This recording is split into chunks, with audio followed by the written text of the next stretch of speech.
day. As for me, blessed to be alive for another day.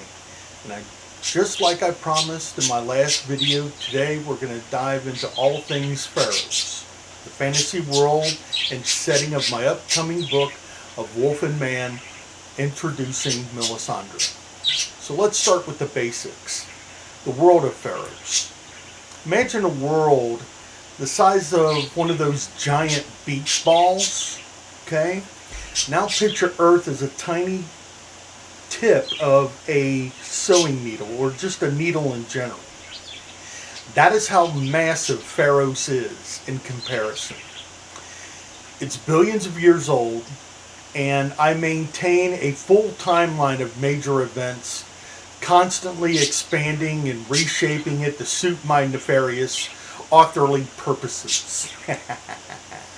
Now, Pharos has 12 months, 400 days in a calendar year, goes 7 days a week, and each day lasts for 48 hours.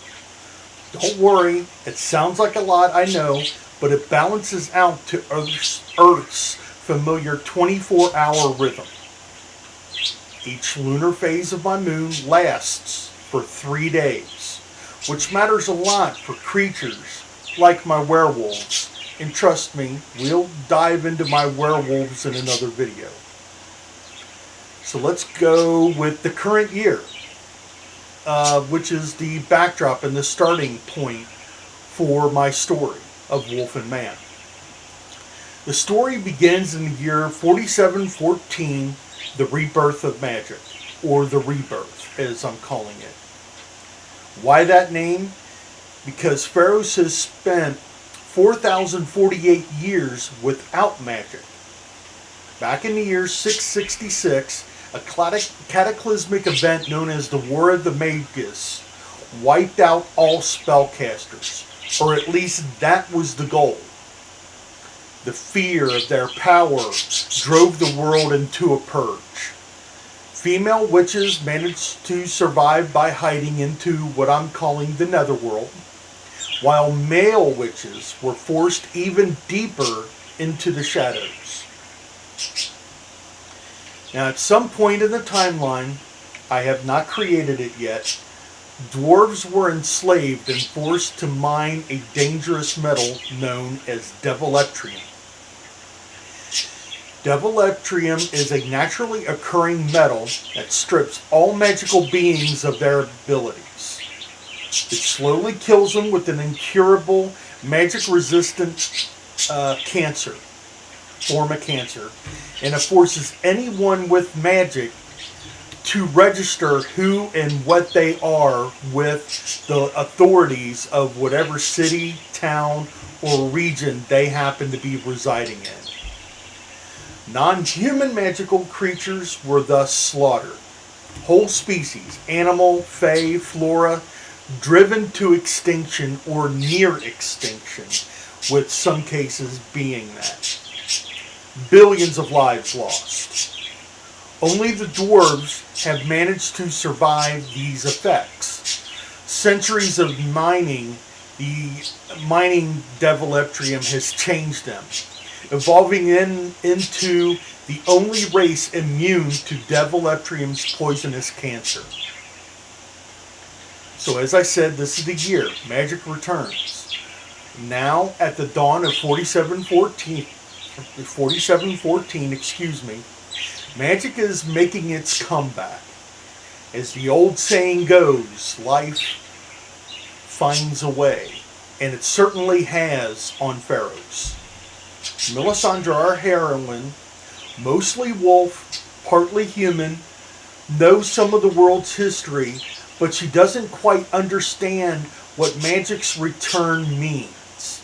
She may not even care. Her mind doesn't work quite like ours, but that's a discussion for another video.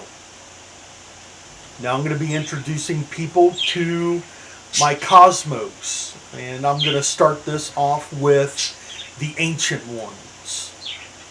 I'll also introduce you to these beings, creatures older than the gods themselves. They take an active role in the world and closely guide their followers, especially witches, who benefit the most from their blessings. In my cosmology, the ancient ones are the progenitors of the gods. The old gods, if you will, are weaker now because fewer mortals worship them. Divine beings, both the old gods and the new, gain power through belief. So the fewer followers means lesser influence, and the lesser amount of influence that being can have in my cosmos. Animals and non-sentient life struggles the most, unable to grasp the concept of worshiping, making them vulnerable to extinction. And why this matters. Pharos is layered and full of mystery. I've only scratched the surface here. There are going to be countless stories, creatures, histories, and secrets you, alongside of Melisandre, will get to uncover, or any other characters I may create in this process.